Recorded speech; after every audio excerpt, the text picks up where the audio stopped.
Hello and welcome to the Game Theory Podcast. I'm your host, Sam Vicini. This is part 2 of a 2-part NBA draft episode with Coach Spins, Adam Spinella.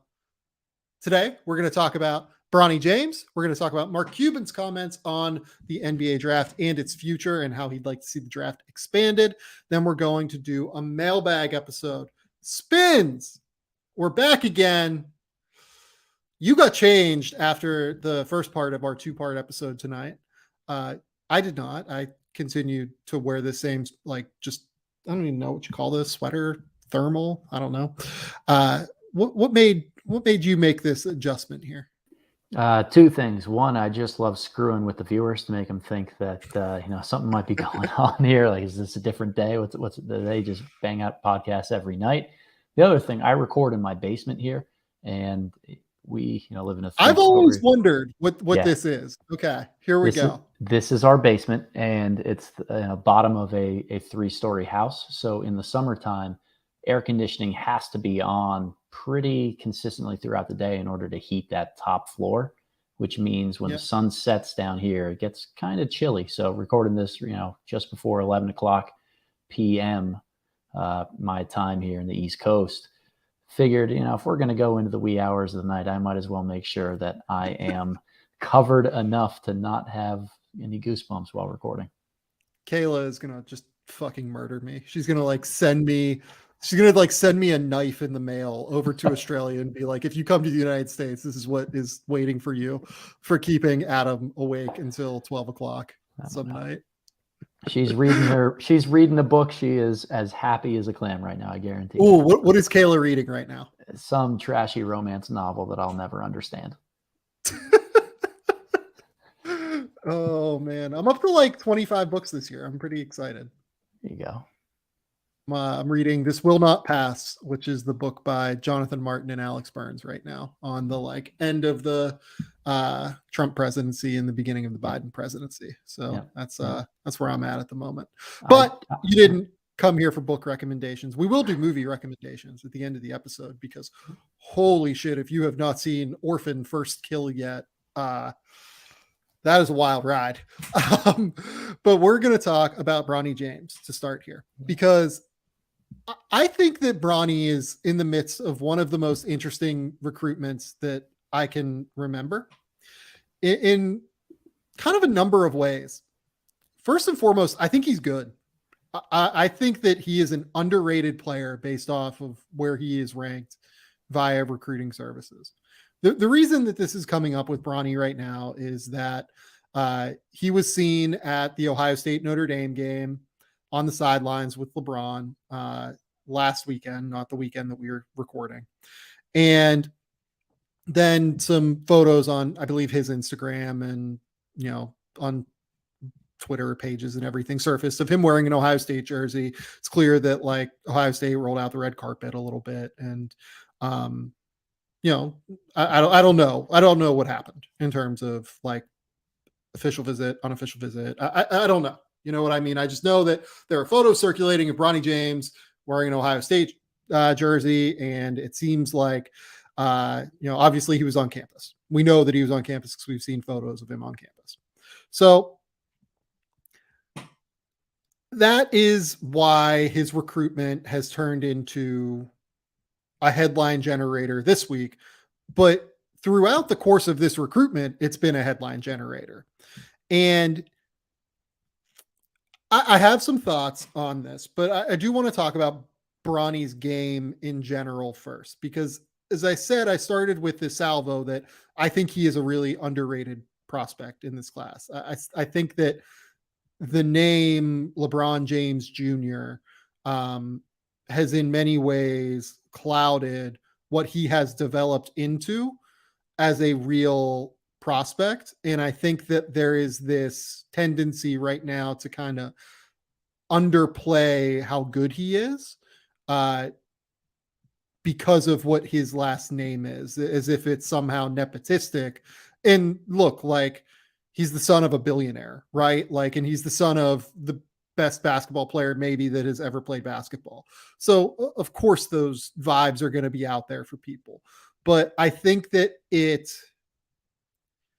I think that those vibes work to undersell how good of a player he has become over the course, particularly of the last year, because I did think that there were some concerns about whether or not he was an NBA player up until this last year or so.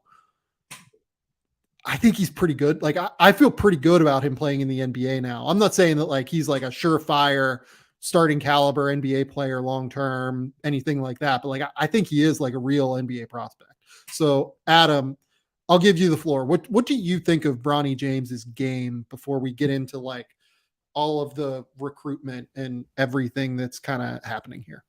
I like his game. I really think that, glue guy, like high end ball movers, guys who just kind of make the right play consistently, they don't always stand out in AAU or open floor type of sessions. And I think that's one of the reasons why Bronny might get a little bit underrated is he is sometimes to a detriment, a guy that makes the right play, the unselfish Yeah. play that isn't going to be out there scoring 20 in any type of game, doesn't have that takeover type of prowess to him, but he keeps getting better.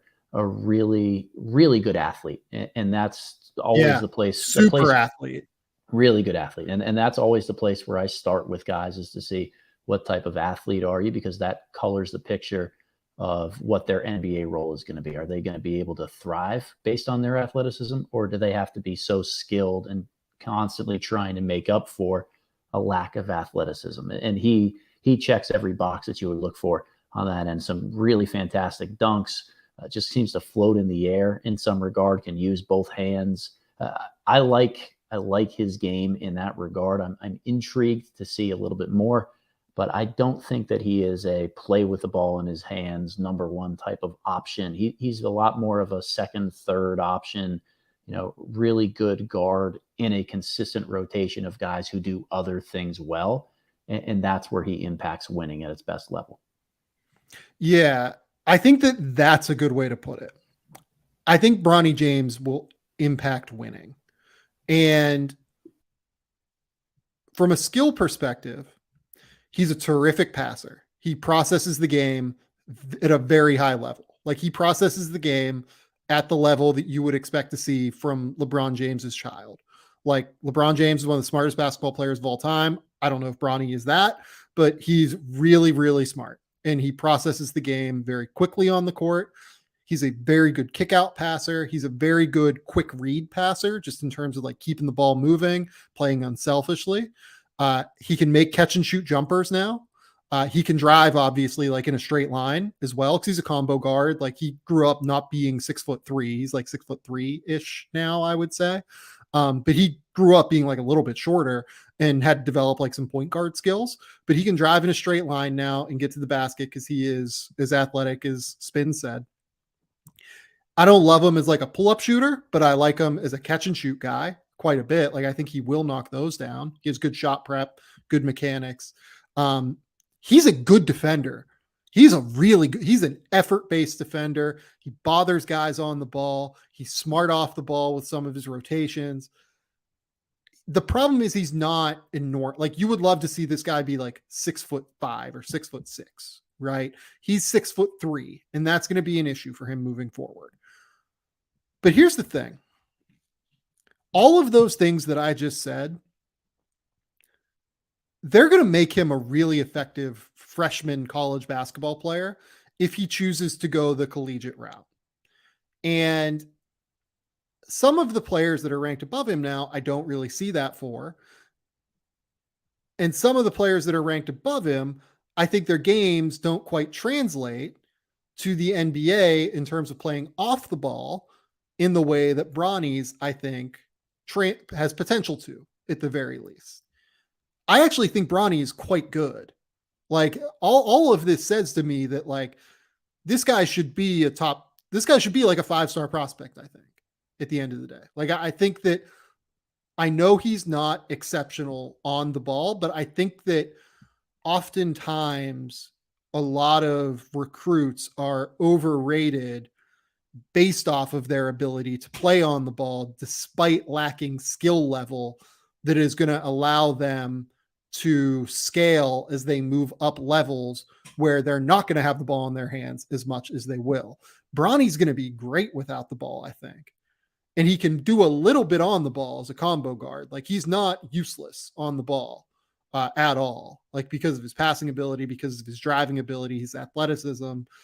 He's going to be really good in transition, I think, particularly. But he is a secondary ball handler, and that ability to knock down a catch and shoot jumper, I think, is pretty important for him.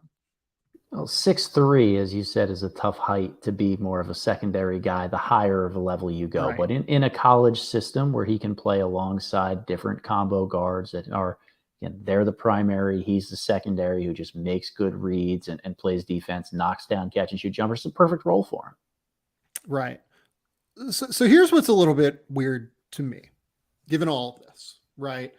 I've kind of heard that there are a lot of like college coaches that are just like, we don't really want to deal with the hoopla of it all.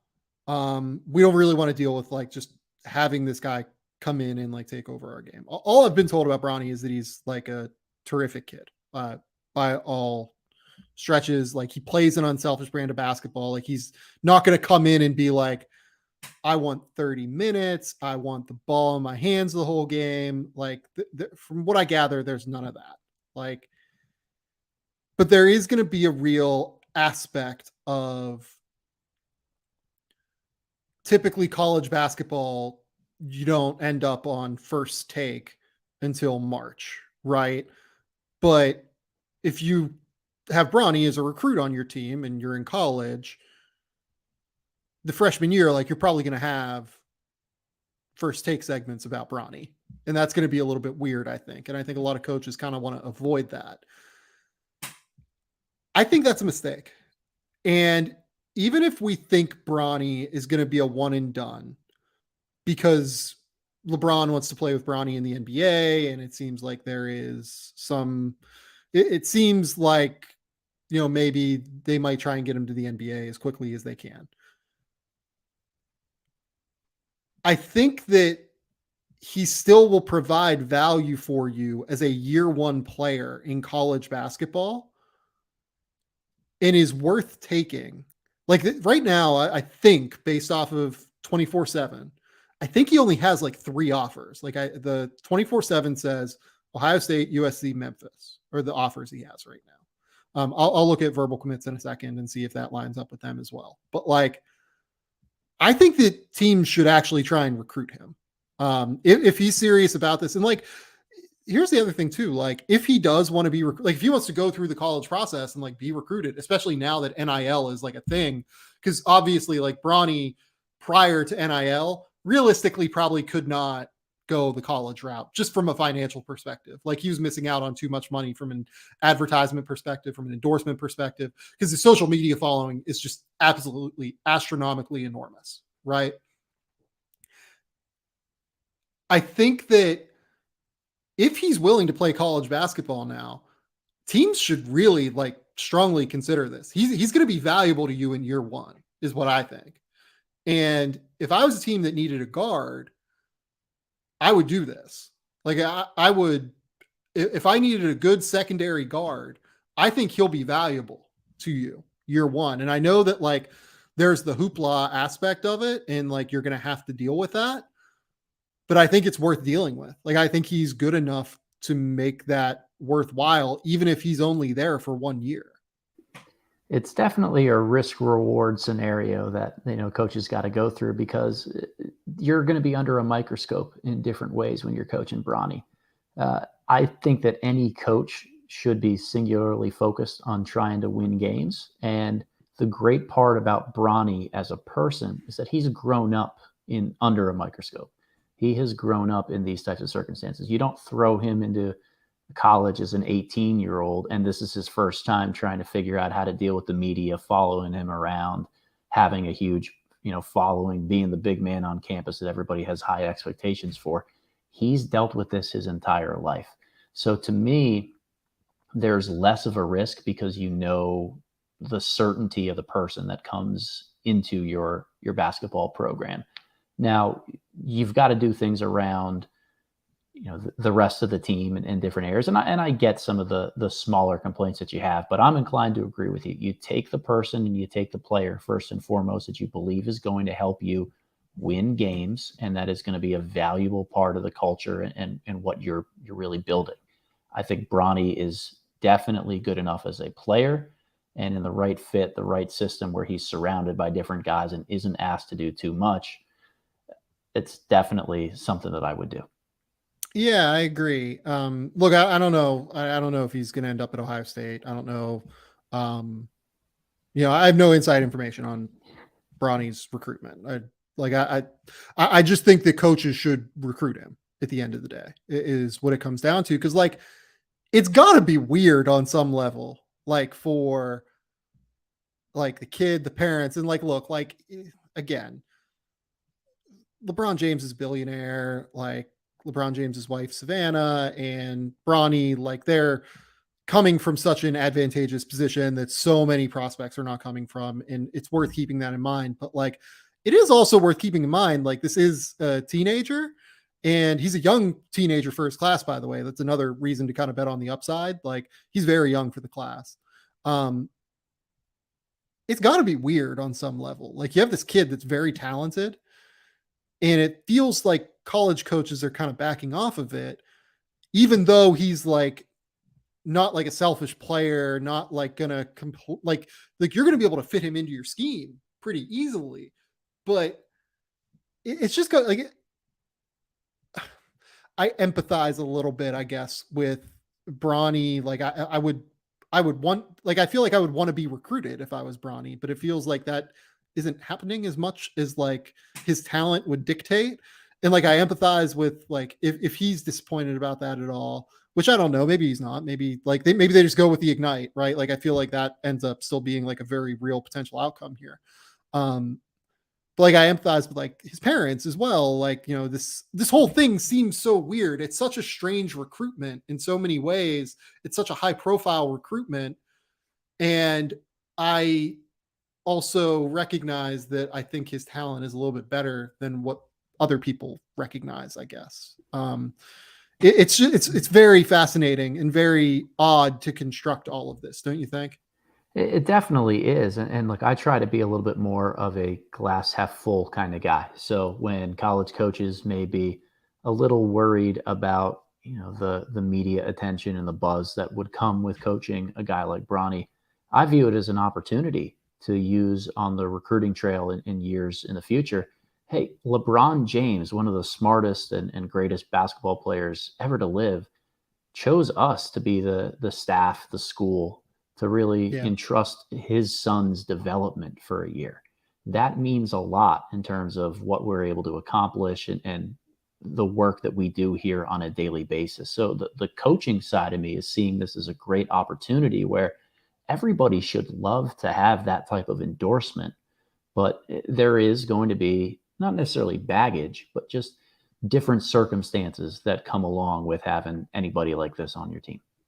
Yeah, totally. Do you have anything else you want to talk about with Bronny? I thought it's such a fascinating recruitment. It's the highest profile recruitment that I can remember in a while. I think he's a good player, and it felt weird that we hadn't talked about him yet. Um, yeah, I actually like for instance, looking at 24/7, Bronny is ranked 41st nationally as a 4-star recruit. Uh, and this is up from where he was in February or no, March, it looks like, where he was like 54th in the country as a recruit. So like people are kind of moving up a little bit here and there on him, but I find the entire thing very, very interesting that there just isn't there isn't this level of elite like desire to have him when he's good. Yeah, I don't know what to really make of it all. I mean, I think perhaps there's this just preconceived notion that he's going to end up going the Ignite pathway, that he wants to take more of a professional approach. I think everything Yeah. around a guy like Bronny has seemed uh, not necessarily professionalized from the jump yes, almost. Yeah. exactly. And with that comes an understanding that he's probably going to end up going that path. But that doesn't mean you don't try and recruit these kids. It doesn't mean that, for once in his life, he might like to have something that resembles a more normal experience. And you can get that when you're a freshman in college in ways that you can't when you're, training in California year round. So Yeah. who knows how this is going to shake out for what Bronny's interests are. But I agree with you. I'd like to see him get a little bit more interest from a lot of these schools, as well as some mainstream hype for just how solid of a player he is in many regards. Yeah, and like I think that I wanted to take some time to just actually talk about his game, because I feel like so much of what is discussed with Bronny is not his game. He's actually, like, I think that it gets underrated. He's good at basketball. Like, this is not, to me, a like Jeffrey Jordan or Marcus Jordan situation. Like, he's actually really good and should be respected as a player at a high level. Has a real chance to play in the NBA, like, on his own merits, not on just like the fact that LeBron wants to play with his kid in the NBA. But yeah, let's move on. Let's talk about Mark Cuban's comments to Mark Stein over the weekend. I want to give Mark Stein the credit here, because I believe it was him that talked to Mark Cuban about this. Certainly he's the first person I saw these comments from. And Mark Cuban said, I'll give you the floor. Do you have what Cuban said? I don't know if I have the exact tweet up. I can certainly get there, but it was in the context of talking about mid-season tournament, about what the stakes might be for a team that wins, doesn't win. It was in the context of, why would we as Dallas not want to take the opportunity to rest our players? And then he had mentioned that he can foresee the draft expanding to include a third and even a fourth round in the coming years. Yep. So I'm pulling up Mark Stein's Twitter feed now, because Mark is the one that got it. So there are quotes circulating about an in-season tournament. Apparently Cuban's views were old. He's open to it. And it has a chance to build interest. He told Mark Stein that he's a proponent of expanding the NBA draft from its current 2 rounds to 4, and proposing that the winner of an NBA in-season cup gets the top pick in both the 3rd and 4th round of an expanded draft, with the proviso that the picks can't be traded. Seems interesting on some level to me. But the interesting part of this is the idea of expanding the draft, which is something that has come up somewhat often, I guess, throughout the course of discussing the draft. What was your immediate reaction just when you hear the idea of expanding the draft from 2 rounds to 4 rounds? I think everything needs to have a purpose, right? I always try to think Right. about the why. And we're not just expanding the draft because we think there are other good players out there, and it gives teams an opportunity on a team-controlled contract to take a couple more swings at guys. Like the players need to find some way to get benefit from the restriction of their their agency in some regard. Because when the second round ends after pick 60, guys who are undrafted can choose what team they play for. Who do they sign with? What offers are they really getting out there? And them and their agents sit down and try to find the best destination. When you add 60, or if there's expansion with a couple more NBA teams in the coming years, 64 more draft picks to this, there are a lot of young players that are losing out on choosing the opportunity that might be best for them and their development. So if expanding the draft from a team perspective is something that we're going to do, I want to put a lot of time and energy into thinking about what is it that the players get in return, other than just getting drafted and maybe a slightly higher guarantee of having, more guaranteed money. What is it that they get as a result of something like this? I could not agree more with that. And the reason that I think it's important to figure that out ahead of time is, if you look at the draft right now, we just need to be realistic about how many valuable players there are in a single draft, right? John Hollinger tends to say there are about 20 guys in every draft that become difference makers based off of his research. Anecdotally, that sounds about right to me. You never know which guys are going to be difference makers, which is why the draft ends up being so fun. But that's anecdotally sounds about right to me. You look through the second round, you particularly look through the last 15 picks of each second round. The hit rate is about 10%. It's something like that. Just in terms of guys, not necessarily getting guaranteed deals, but like sticking after that first contract and becoming like a valuable player on some level. There's a lot of talk about like Manu Ginobili and guys like that figure it out, Isaiah Thomas. But for every one of those guys, there are 10. I'm trying to think of like Charles Bassey just got. Did Charles Bassey get cut? I don't know. They just signed Montrezl Harrell though, and his pathway to playing time is blocked completely. Like go back through the 2019 NBA draft where these guys have basically matriculated through their opening contracts. I mean, number 46, Talen Horton-Tucker. There's your like one that has been successful financially. He went 46. Iggy Brazdakis, Terrence Mann. There's a second one. This is a good one. But Quindari Weatherspoon, Jarrell Brantley, Tremont Waters, Jalen McDaniels, Justin Wright Foreman, Marial Shayok, Kyle Guy, Jalen Hands, Justin Bone, Mie Oni, Dewan Hernandez, and Vanya Marinkovic. From 49 downward in this class, Jalen McDaniels is really the only guy that I think has a chance to like get a next deal.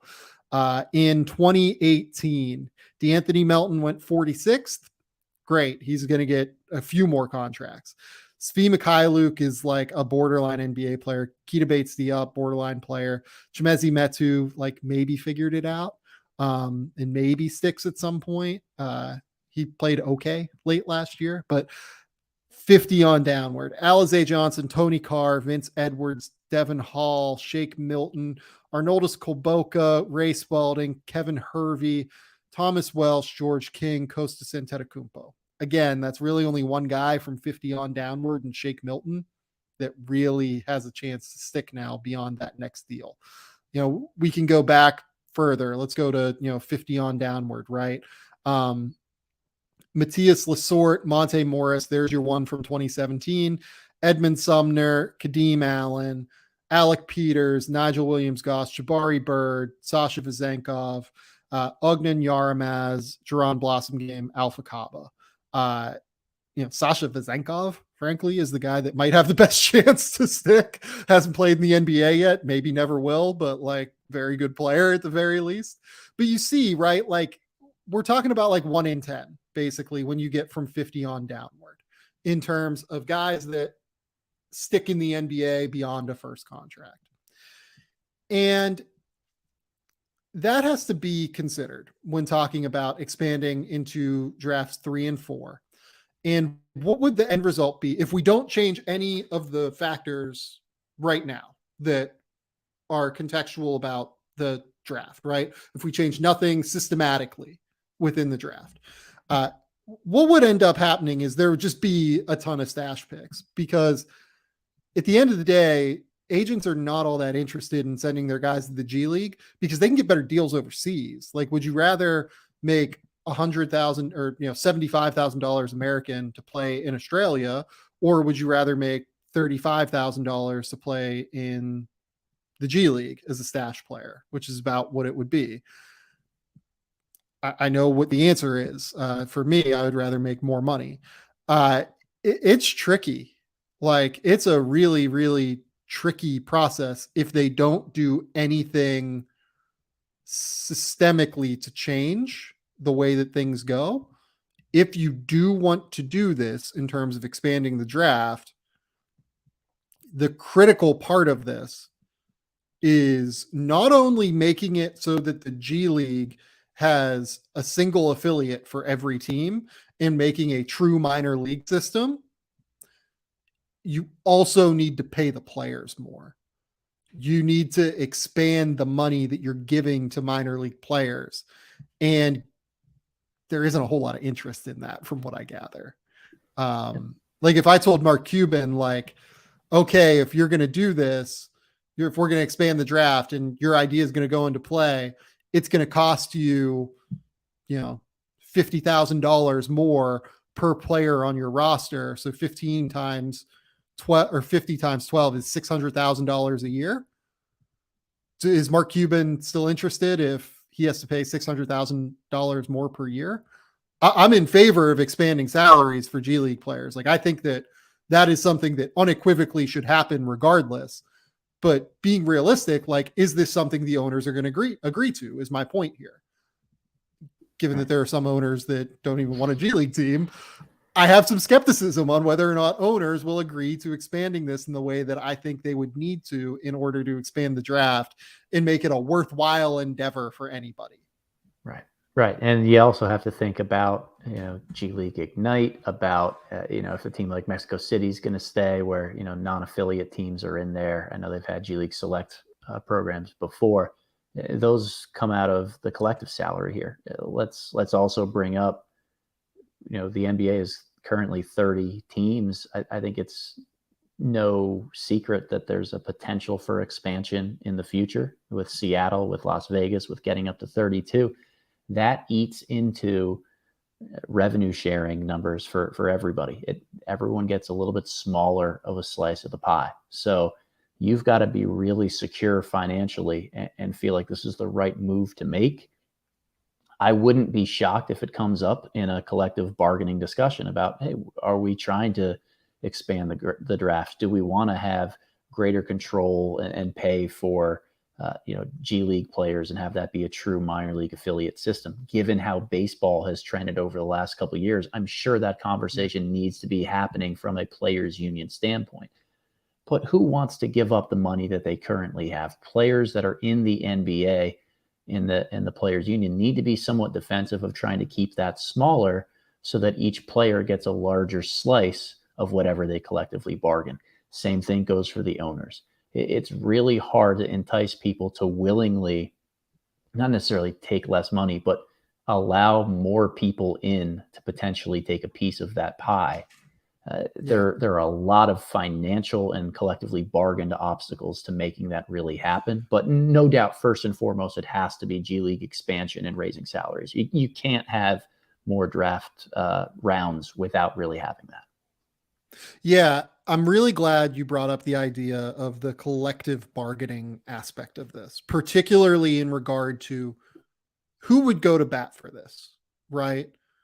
Are the owners going to go to bat for paying $600,000 more per year or whatever it would cost? Could cost more, could cost slightly less. Are they going to go to bat for that? I'm skeptical, to be honest. Would the players go to bat for it? Because at the end of the day, what's happening here is you'd be saying, look, we're going to give younger players more money and we're going to give them less control over their careers. But we're also going to be taking money out of the potential pool for current NBA players, which, given the fact that G League players are not in the NBA Players Union, some of them are, some of them have played in the NBA, and some of them like shuttle back and forth, but it's not a large percentage of the players in the Players Union. I am skeptical that the players would go to bat for this as an idea. I don't know that it makes sense for them in regard to expanding the draft. So I think there are just a number of factors that, as it currently stands, maybe the influx of all of this TV money, once we know what that officially looks like, maybe that changes things a little bit. Maybe that changes like the amount that people are willing to like loosen the purse strings in some way. But given where we stand right now, I find it hard to believe that either side of the table in terms of the stakeholders would have interest in doing this on a grand scale. Maybe I'm wrong. I like the idea of like ultimately this conversation from Mark Cuban came up because he wants to reward the team that wins the play-in tournament with something from an asset level, something substantial. I think that's a great idea. I think they should be rewarded with something. I don't know what that is at this point. And on top of it, like, are the current players really going to want to like help the development of young guys to potentially push out some of the older players in the league currently? That doesn't really sound like something that is advantageous. None of this sounds advantageous for anybody, to me, is kind of my point here, I guess, is what I'm struggling with. And I think if you expand the draft, if you have a need for NBA franchises to extend their control over more players and their contracts, then it's got to be driven by an urgency that the developmental system we have right now is threatened or isn't working. I think it's as great as it's ever been, Sam. European Yeah. players are thriving overseas and are really prepared to make an early impact in NBA careers.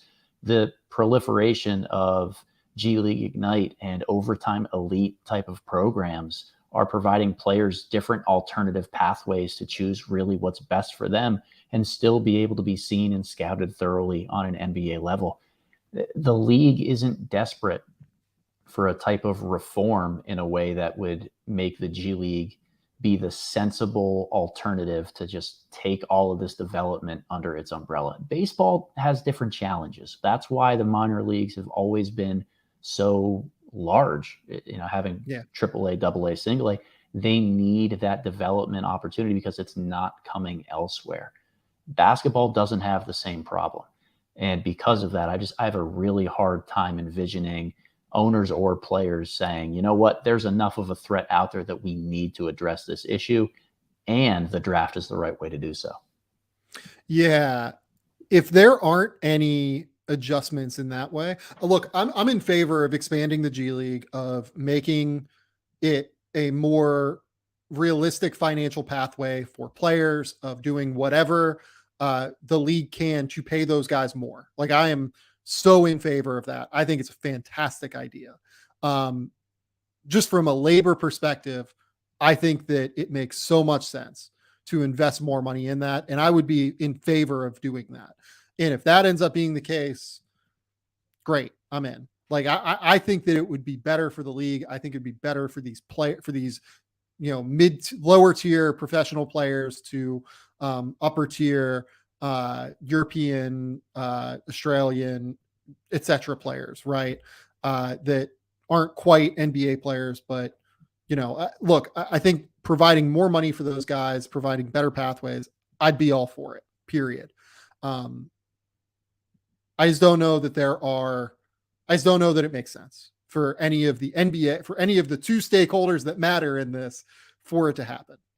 Having said that, Adam Spinella, you have come up with some things that you would do in order to, if this was going to happen, and it was decided regardless that it was going to happen, say that the two sides get together and I'm just wrong, that there is plenty of traction on this from both sides and they love it.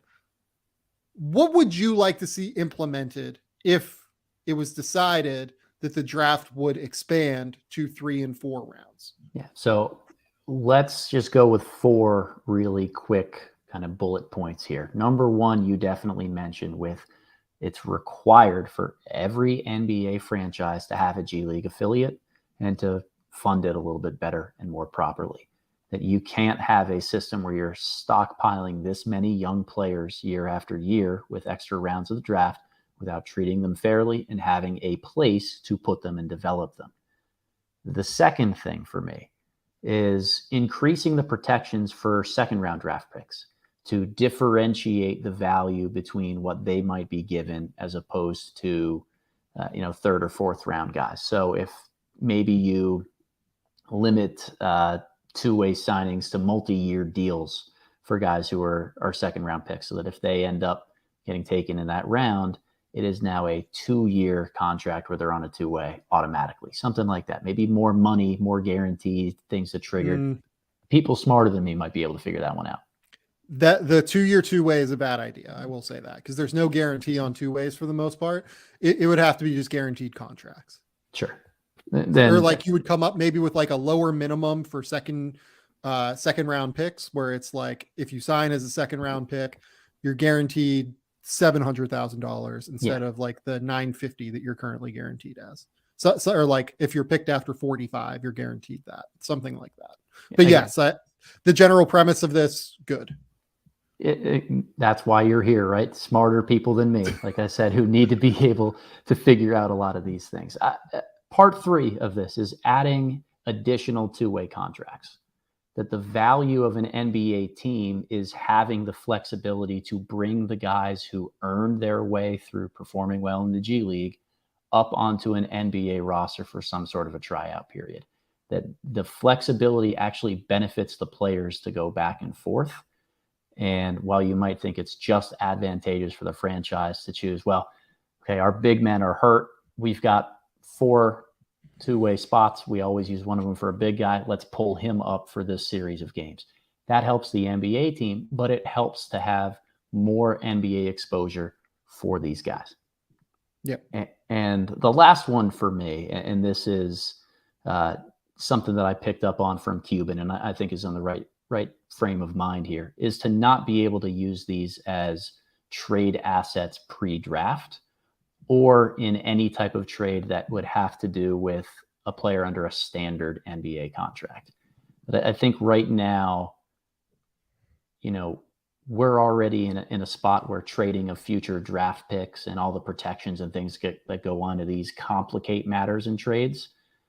While there has to be a realistic understanding that 3rd and 4th round picks are very, very unlikely to pan out into anything tangible. So I would use these as simple investment strategies for the long term, developmental ideas, and not a tangible trade asset that can go out in any type of deal for a player under a standard contract. Those are the 4 starting blocks for me. At the end of the day, I just don't think these players would be like wildly valuable in the trade market. So like, I get your point. I don't really have a problem if they're able to be traded, not able to be traded after they're picked. This is, at the end of the day, like, I think that maybe these picks shouldn't be allowed to be traded, if only because like the rules on like trades, where if you're involved in a 3-way trade or you're involved in like a salary dump, there's like the touching rule where like each team has to like touch the other team with some sort of asset in a trade. So like, if it's a 3-team deal, someone has to send along a pick to each team, right? So like, even if your main players that you're getting are from one team, you have to send like a mini 2nd-round pick to the other team, like very, very lightly protected. I think maybe after these players are traded or are signed, maybe you could move them, because honestly, like, it could be beneficial for players to like be able to request trades and like be moved and things like that. But maybe before they're used, like you can't do that. Yep. Yeah, I'm on board with that. And again, I keep trying to come from this at this from a perspective of trying to protect what's best for the players, right? Yeah. One area that I've thought of here are NBA out clauses in a lot of these contracts, of finding a way to protect those guys who get drafted in these areas and are under some sort of a team controlled deal, but perform way better than they were expected, killed it down in the G League. Is there an opportunity for them to end up getting an NBA type of deal without really punishing the team that signed them and developed them in some regard, or without leapfrogging the freedom of movement that some 2nd-round players have? Because I think that's a sticky situation you have to be aware of. You can't make it more enticing to be a early 3rd-round pick than to be a late 2nd-rounder. That's just something really hard to get right. Well, and that's how it is right now. Frankly, it is. It's more valuable to go undrafted than it is to be a 45 to 60 picked player, as someone like Austin Reeves showed. Like, if Austin Reeves balls out this year, he's going to get paid like at a pretty high level. Talen Horton-Tucker, because the Lakers valued him and he was out after 2 years, got paid $10 million a year. Like, that's a lucky one, but that's not going to happen all the time. Guys that go undrafted, like Lou Dort just signed a 5-year, what is it, $75-80 million contract. Yeah. Like, if he gets drafted 47th, that probably doesn't happen because he's probably under team control again. Like, Yeah, it's much more valuable to go undrafted right now. We would want to avoid that. We'd want to make the draft more of a meritocracy again. I wrote about this in fucking 2017. I swear to God, I think it was 2017. The second round of the NBA draft has gotten back toward being a little bit of a meritocracy, but it's still not really a meritocracy at the end of the day. We need to get it back as close as we can to that, in my opinion, at the very least. I think it would be beneficial. I agree wholeheartedly. And, that's why I think of like NBA out clauses for some of these guys. If they end up performing really well, let's say it becomes almost like an in-season offer sheet where I'll use an example from this past year's draft. Kenny Lofton ends up going in the earlier part of the third round and plays really, really well for Memphis. He's on one of their team-controlled third-round pick contracts.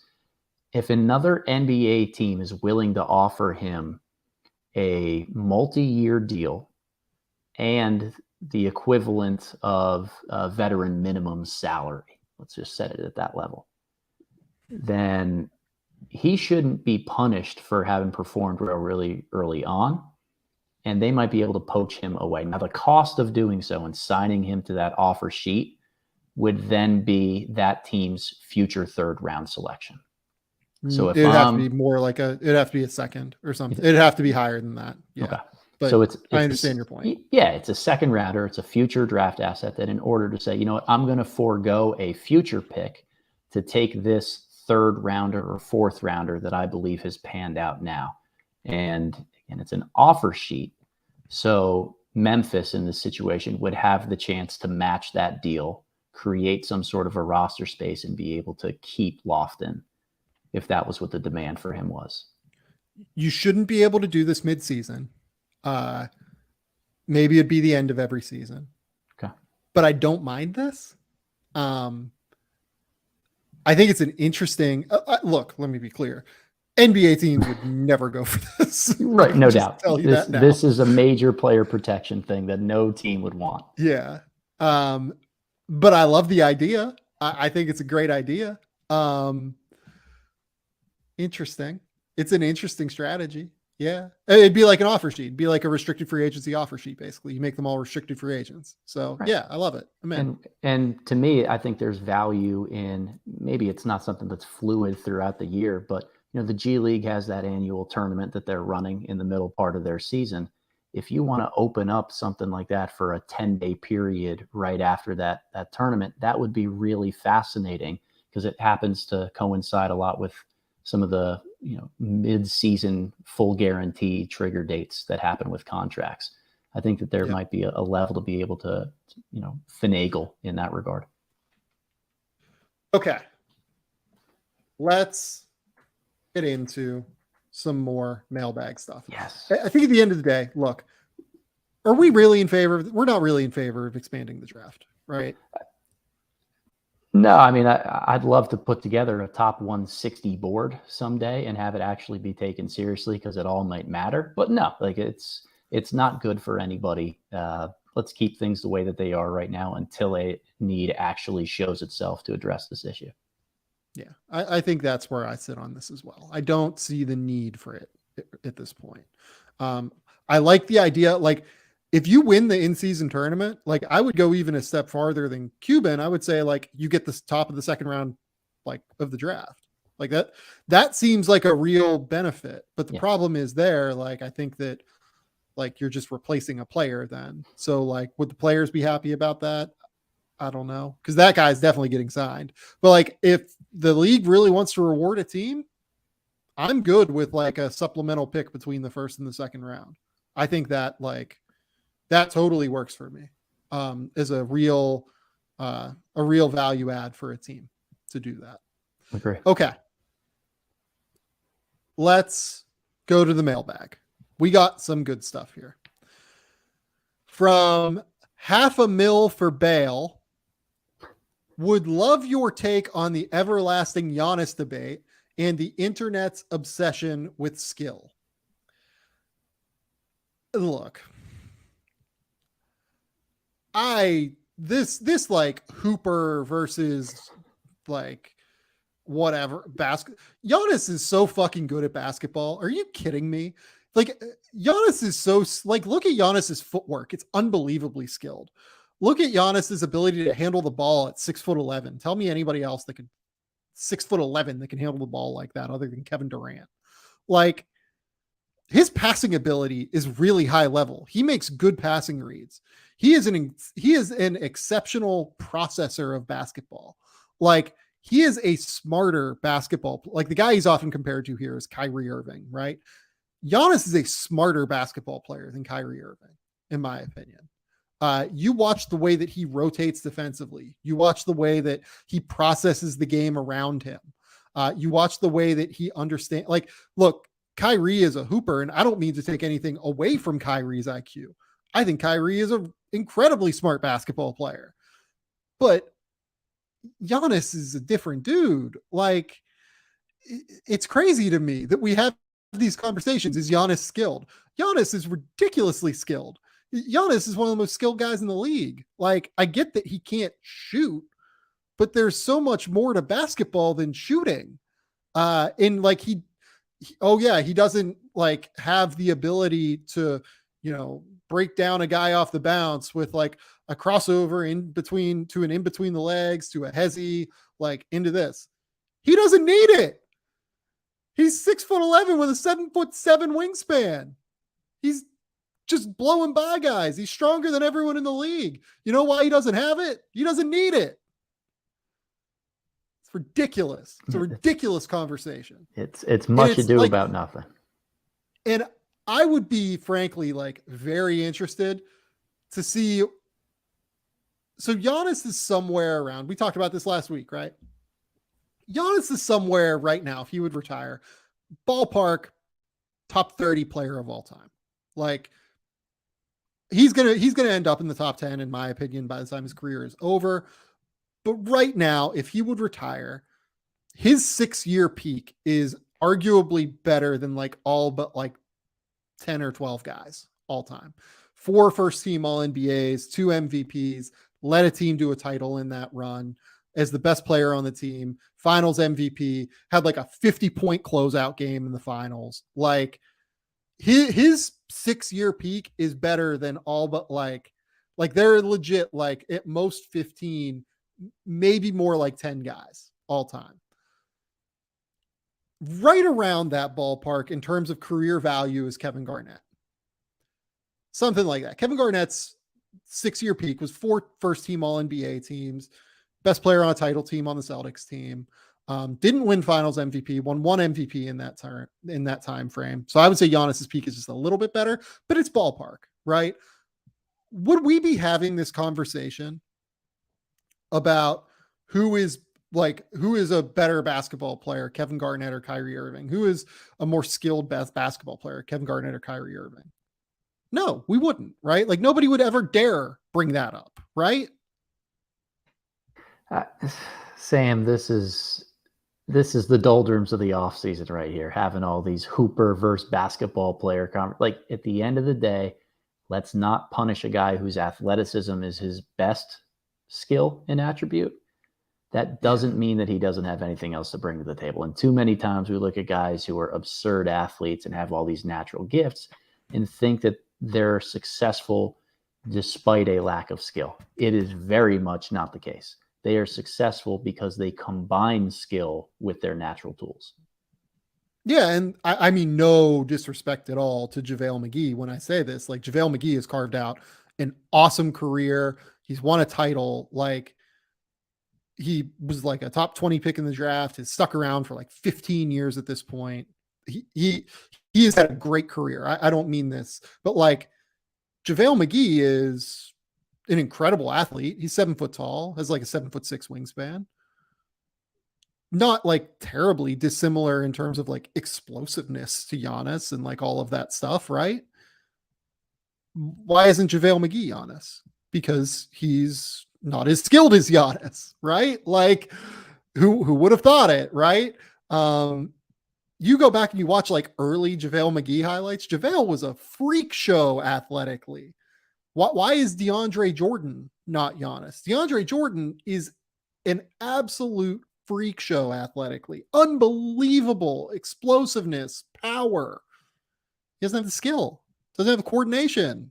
Like, and this is DeAndre Jordan made 3 All-NBA teams. Like, this is not disrespect to DeAndre Jordan either, but like, yeah, no, it's a ridiculous conversation. It is, I think it's offensive to Giannis's actual skill level that this is something that continues to be brought up. I think it's patently absurd. Seconded. Okay. Next up, let's go to this question here from Garrett Johnson, Half Awake Takes. Which highly regarded college freshman do you feel most in the dark about heading into this upcoming season? It's a really good question. It's a great question, I think. Yeah. Shout out to you, Garrett. That's a great question. Garrett, I'm going to go with Adem Bona at UCLA. Okay. Whether it's fault of my own or not, haven't seen a ton of film on him as much as I should or have on other guys who are potential one and done type of prospects. I think there's always something different about walking into a situation like he is at UCLA, where there are a lot of upperclassmen that are going to be on that team and high expectations from day one of needing to make defensive rotations. I think his game is much more suited for the pro level than it is for college. I'm not sure how to make sense of what we're going to see on the college floor this year as a result of that. I'm very out in left field as to, is he a one and done? Is he a first round guy? If he is a one and done, what type of skill set does he have on the defensive end of the floor that I really see translating to the NBA? There's a lot of questions for me that I haven't put the time into answering. So I think I'm a little bit in the dark on him. The answer for me is JJ Starling. I just haven't seen much of him. Yeah. Like it's just a blind spot for me. At the end of the day, like a lot of these guys are like blind spots. For me at a certain point. JJ Starling is the 22nd rated recruit coming into this season, was a McDonald's All-American, like very highly regarded player. I just haven't seen enough of him. Like, I know he's a combo guard. I know he's very skilled. From what I gather, like kind of a guy that like is very efficient and economical, like in his play. But like, again, I just don't like, is he explosive enough to create offense at a high level at college? Like, is he a good enough defender to like not give too much back? I just haven't seen enough. You know what I mean? So like, if someone asks like why you haven't talked about JJ Starling much going into the season, that's why. I'm not going to have eyes on like literally. I'll have eyes on prospects, and I've seen a little bit of JJ Starling, but like I'm not going to have a fully formed opinion of a lot of these guys until I see them in college. Like it's the pre-college year is so important. And then if someone like totally breaks out, I'll go back. Like I'm very lucky that I have synergy. Like I can go back and like get the full context of who they were. I can make phone calls. Like I try to get eyes on as many guys as I can, but there are just going to be blind spots at the end of the day going into a season. Especially now with like transfer stuff. Cause a lot of my time,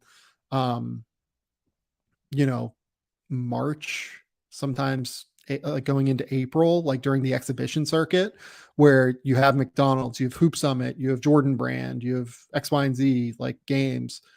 Like a lot of that time is now taken up by transfer portal stuff. And I get a little bit less time to do stuff now. So there are a few of them. I would say JJ Starling's probably the one that stands out most though to me. Okay. Let's go to a good one from Thunder Draft. Outside of Wembanyama, Derek Lively, and Khalil Ware, are there any other big prospects you think have first round potential in 2023? As I bring up my spreadsheet here to think about it, I think it's always worth noting that how we define big is a conversation that's continually changing, because a lot of these guys have skill in ways that we haven't seen before. Like even somebody like, Victor Khalil Ware are much more skilled and can play maybe some minutes at the 4. Whereas when I think of a big, I think of a true 5. Yeah. And, Mobley. Yeah, like Baba Miller right now is listed as a center on 24/7. I would not consider No. him for something like this at all. Right. So we've got to be careful with how we define that. I don't want to spend the time necessarily going through that. Like, is Gigi Jackson somebody that can play the five, or his best position might be as a smaller five potentially, but I wouldn't consider him as a big in this conversation. No. I'll give one name of somebody who I think has actual first round potential. James Nagy, who plays for Barcelona, international big man, really athletic, screen and roll type of upside for him, and really good defensive numbers when he was playing up with the A club there in Barcelona last year. I have expectations that he's going to continue to grow, but I have been fooled before by Spanish big men in August who I believe are going to be great defenders and then end up getting drafted in the late 50s. Yeah. So like Khalifa Diop is a guy that teams had high level of anticipation for, but ended up being, he drafted 39th, but I had him at like 70, something like that. It was pure stash from Cleveland. I do want to mention Kyle Filipowski. I think there is like a real chance that Kyle Filipowski's offense is so good this year that he's worth drafting in the first round. He is a very skilled player. He can handle the ball. He can shoot. He has great post footwork. Passes well. Like he's a very, very skilled offensive player. And if a team took him like in, the back half of the first round, that would not blow my mind. If he shoots like 40% from three at volume this year, like he's an interesting player for sure. And competitive as hell too. Really, really competes. Not as poor of a lateral defender as you might think when you're eyeing him up. Like he's a good guy.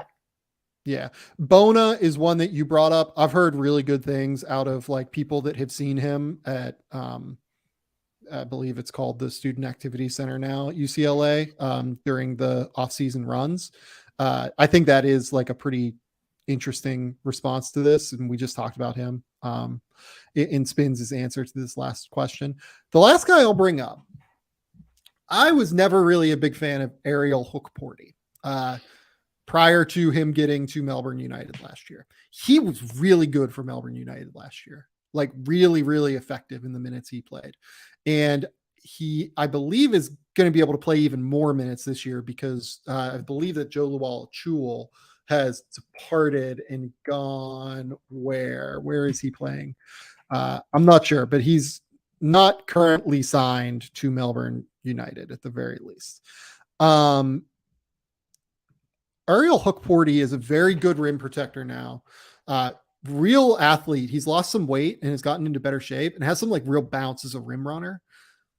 I'm pretty sure he's not a first rounder. I think he's probably more of a second round stash, but like if you're looking for an international player with like a bit of upside, if he had a big year in Australia this year, I wouldn't be surprised, I would say. Interesting. Okay. Next up. What do we got here? We've got, so Sean Sherbs asked, rank the 10 young players who've never made an all-star game that you think could make the leap this season. I'm going to do that later this off season as a podcast. Like that's a full episode to me. Yeah. Here, let's see here.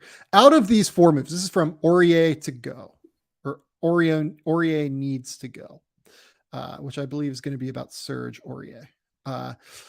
Best move of the summer among these four moves: Timberwolves getting Rudy Gobert, Atlanta getting DeJounte Murray, Boston getting Malcolm Brogdon, or Cleveland getting Donovan Murray. Rank 1 through 4 on a cost benefit analysis, basically.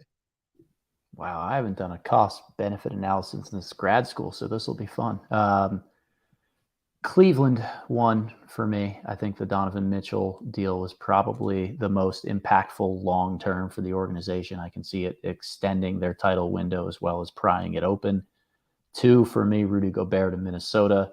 I think it's the right move that they have to take in order to make a push for the playoffs with some of the really good players that they already have. 3, DeJounte to Atlanta, and 4, Malcolm Brogdon to Boston, simply because they already have the star infrastructure in place. I think he waters down his game more than any of the other three players that we talked about to fit the situation that he's heading into. I would have Donovan number 1 for sure. I think I would go Brogdon 2, if only because I think Minnesota and Atlanta gave up more than Rudy and DeJounte are worth. And I would have Rudy 3, DeJounte 4. And I think that Rudy is like very close for what it's worth. Like Rudy at 2 or 3, I think is like reasonable. I would have DeJounte last because I'm a little bit more worried about what that offensive fit looks like than some people are.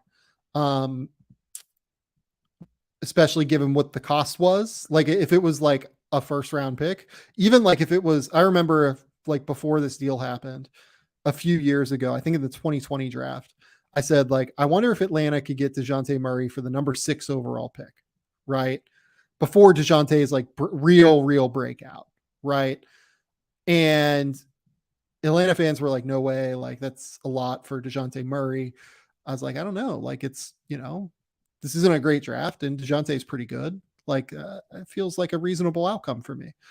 If it was that, I'd be like, sure, but Atlanta gave up a lot of flexibility long-term to be able to do this. And there's like, I think a real question as to whether or not they can play together. Like everyone is talking about the Rudy Karl Towns fit in terms of like, how does that combination work? I'm actually a little bit more worried about the DeJounte Trae Young combination because both of those guys really like having the ball in their hands and don't do a ton when they don't have the ball in their hands. Offensively, that is at least. So DeJounte is an incredible defender and that needs to be accounted for here. But yeah, that would be how I'd rank them personally. Have you seen any questions here that we've gotten that we have to answer? There was one question and I don't have it pulled up, but it's a question that I cannot answer. It is really only for you. And I need to be able to find it here because it was to me let's do that one last. Let's do that one last. Let me find it first. The second to last question we'll answer is, what is your ultimate big 3 lineup? You can take any player from any era at any point in their career. So 3-on-3 lineup, basically. Oh, that's a hard question too. Ultimate from any era and any time period. I mean, straight up, I think the most creative scorer, if you have more space on the floor, is Allen Iverson. It's going to be hard for me not to want Allen Iverson as a guard on my team just for offensive purposes.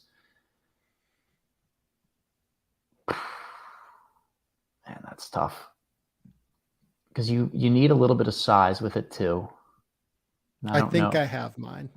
Okay, I'm gonna let you go first then, because I got to think about if I get Iverson, I got to commit to a certain play style, and I'm not sure if I want to do that. So you go first. My immediate response is Michael Jordan, LeBron James, Kevin Durant. Okay, because that's Kevin Durant's size, LeBron James, like strength and physicality and ability to come over from the weak side, and then Michael Jordan's scoring ability and defensive ability. Yeah. I think I'm overthinking it too much without a doubt. I'd probably do the same 3. If there was maybe one substitution that I would put forth, it would be trying to find a way to add Steph Curry to one of these teams, but I don't know who I'd subtract to make that happen. So yeah, my childhood love for AI will die here, and I will just make the diplomatic and right answer of going with some combination of 3 of those 4. Yeah, like I'm trying to decide like some of the bigs, right? Like could you go Akeem? Could you go Tim Duncan in some way? Obviously Wilt Chamberlain and Bill Russell. I think in 3-on-3 where there's so much open space, I think I would just go for the super skill that Kevin Durant provides. But man, this is a good one. This is a really good one.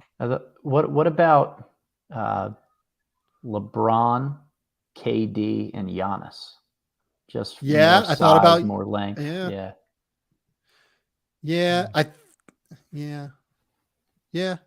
still think I would take Jordan, but that's a good one. I mean, we're leaving off in my opinion, best player ever. So That is a good question. Yeah, like Kareem becomes an interesting one here too. Like could you do Kareem, Jordan, and someone else? Like you'd probably want like a flexible two-way wing at that point again. Like, yeah, Kareem, Jordan, LeBron. Like you could do that. I guess that'd be great too. But Kevin Durant's just such a valuable guy to have in a 3-on-3 situation because he can score over the top of anybody. He spaces the floor well, and he's a good help side defender. Like he's just, to me, he's the perfect guy to have. Yeah, like as someone that's seen like Kevin Durant in like off-season runs, it's hard to explain how much better Kevin Durant is than like other basketball players. Kevin Durant is unbelievable. Yeah. Like some of the stuff that he does is special. Like it's just like truly, truly special. Like his balance, his coordination, like his ability to like take a jumper off of either foot, like one-footed. Like it's gross. It's so gross. I think my answer is either it's definitely Jordan and LeBron, and then it's one of Kareem or Kevin Durant is my answer. Yeah, I'm rolling with MJ, LeBron, and KD. Okay. Okay, so I found that question that you wanted, and it's a great one. Yeah. From Josh Freerks. Josh. Pro Llama Cuddler on Twitter. Is Vegemite worth trying at least once for somebody who hasn't tried it before? So that's a question for me. The answer is yes. You've never had Vegemite, I assume, right, Adam? Never touched the thing, no. It's very salty. We always have Vegemite in the house because Laura really enjoys Vegemite. Like she'll have it maybe 3 times a week, something like that. Like not every day, but maybe 2 times a week. And you put it on like toast, you put some butter and cheese on it. It's pretty good. Like you can't just do it by itself, but if you throw it with some stuff, it's doable. I don't hate it. Like it's never going to be my choice over just like jam on toast. But yeah, you can do it. You can do it. That's ringing enough of an endorsement for me to want to go out and try it. Yeah. Yeah. I think you swung me. Maybe not as hard as like, I don't know, LaMarcus Aldridge for the Hall of Fame swung me, but like I'll go out there and try some Vegemite. Why not? Worth it at some point in your life, I would say. Very like weird, salty, like there's like it's hard to explain the flavor. There's more than saltiness to it. It's like almost like yeasty. I don't know. It's weird. It's very weird flavor. Okay. Our 2 typical end of podcast segments. Okay. What did you cook this week, Adam? Not a ton of cooking for me. A lot of late nights at work, coaches meetings, late night workouts, a couple things of that nature. But did end up making a really good 3-egg omelet for my father, my wife, and myself this morning. Did some, omelets, chives, veggies in there. And then we also did truffle home fries, just cooking a little bit of truffle oil. Really, really delicious. I still taste it a little bit in the inside of my mouth, like 13 hours later, which probably means I used too much truffle oil. I was going to say, are you a big truffle person? I am. I do like the strong, intense flavor of the truffle. But that was probably the best thing we ended up making this week. I'm going to do some sort of a braised beef this week and see what that turns out. I'm not quite sure what flavors we'll go with yet, but I start traveling for work, about a week from now. I'll be on the road a lot more doing some admissions and recruitment. So I'm trying to squeeze in as many good meals that I can make at home as I can this coming week here. What did you bake, Sam? You baked anything lately? I did. I baked a red velvet cake for my mother-in-law's birthday this weekend. I'll have to send you some photos. It turned out really well. It actually turned out really, really good. I was very pleased with it. The other cool thing about like a red velvet cake is because you're using cream cheese frosting and it's way too hard to like manage cream cheese frosting, you don't have to like take the time to really, you know, even the sides as hard as you can and like have those sharp corners to make it look good. You can just kind of let it be, you know, not messy, but not like the cleanest overall outlook on the whole thing. So I had a great time making it. It took me like 2.5 hours. It was the perfect little thing to make. Oh, and the red velvet cake is, in my opinion, the best dessert. So like you're two Is for it? two Yeah. here. Yeah, you're baking things, and That's pretty everything you good. bring up on the pod is just like my absolute favorite. So I'm step by step closer to booking that plane ticket to Australia. You watch. There it is, man. Got to do it. You got to do it. Okay. Second, movies and TV shows. What have you been watching, Spins? I've had no time for any of that stuff since we last talked. God. Nope. Yeah, disappointing. I will say this. I did catch a little bit of football the last couple days here. Really good upset Saturday in college football games. Got to see a few of those as they were winding down. And then I mentioned it at the beginning of, I think, part 1 of the podcast, not wanting to talk about my football allegiances. I am a New York Jets fan. It's when I proposed to my now wife, I told her that she knows I will be loyal through and through because I have stayed a Jets fan my whole life. Yes. Yeah, it's tough. We got just obliterated today by the Baltimore Ravens. I live in Baltimore. I'm already getting emails and texts from coworkers rubbing it in. I'm just kind of going to put my head down at work tomorrow and hope that I avoid any shrapnel that comes my way. Yeah, you're gonna have to be quiet on that one. You're just gonna have to live with it. You know what's funny? Like, I will get into football at some point this year, but the more that I get older, particularly with college football, it's harder for me to keep up with college football. I can't really do it anymore. Like, I have too much going on to where I pay attention to it. I know what's going on. Like, I watched some of the USC game like randomly because like I think they're good and like wanted to watch USC. And I obviously watched like the Ohio State Notre Dame game a little bit. Like I've seen a couple of games here and there, but like I used to watch a lot of college football and I don't really do that as much anymore. Now I like just watch a lot of basketball and taking up Australian football. There were great Australian football games this weekend. Like it's fun to like go to a bar and like watch those games with my wife, or just like watch them at home with Laura. Also movies, right? Like it's hard to do all of 250 movies a year. Plus I've read 20, let's see how many books here. I have a list of the books I read. I believe 22 now I'm on in terms of books I've read this year. Like it's just hard to keep up with all of it. And college football is the one that's like fallen by the wayside. I'll get into the NFL at some point this year though. Now movies. Watch 2 new 2022 releases. The second one I watched was Beast, which is the new Idris Elba like lion movie, which you've probably seen ads for. I would not recommend it. It wasn't like a disaster. It was just silly and like it was exactly what you think it is, basically. And I was just like, okay, this is fine. I didn't love it. The second one I watched was Orphan First Kill, which is a prequel to The Orphan, which came out in 2009. It's a horror movie. It is a wild ride. Like the first half of this movie is like pretty bad, to be honest.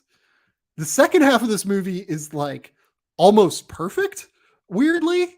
It is there is a twist. The twist is fucking batshit crazy. Because like that's the thing with the Orphan in the first one. There's a twist. I'm not going to ruin the Orphan for anyone, even though it came out 13 years ago.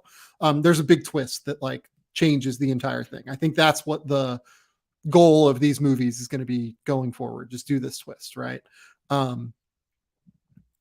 This one is batshit fucking crazy. It is from the moment it happens, you're like, oh, I watch a lot of horror movies. I've probably seen like every big horror release this year. I've seen a lot of bad horror releases this year. And it's hard to surprise me. It's hard to like really get me on a twist. This one, I was like, oh, that's not where I thought this was going.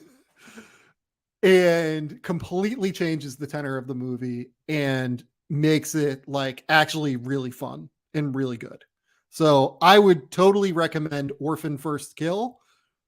Just get through the first 35 to 40 minutes and you will know exactly when like it changes. There's a point where it changes and you will know when it changes. And I would just ask you get through to there and you will be like, okay, good.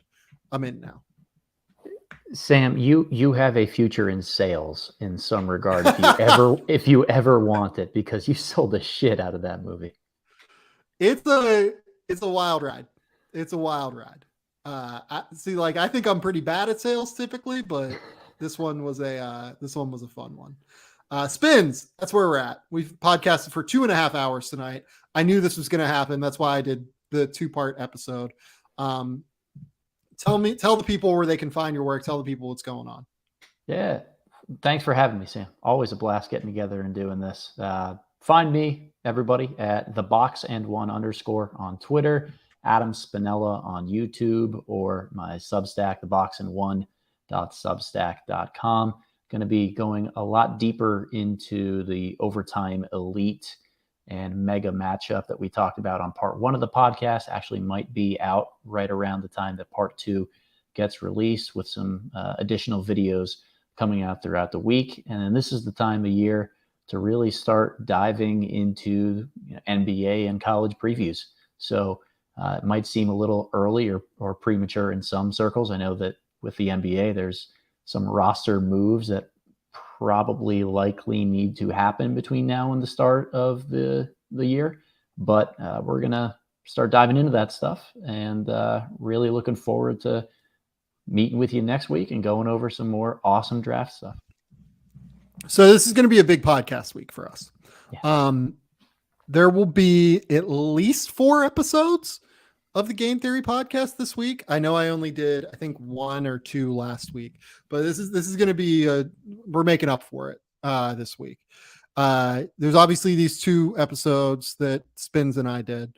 I have an awards preview episode coming up, like particularly for my gambling bent, that will come out on Wednesday probably, and then the first of a yearly 2-part episode that gets released will come out later this week, maybe Friday, something like that. Important episode, one of my favorites to record every year.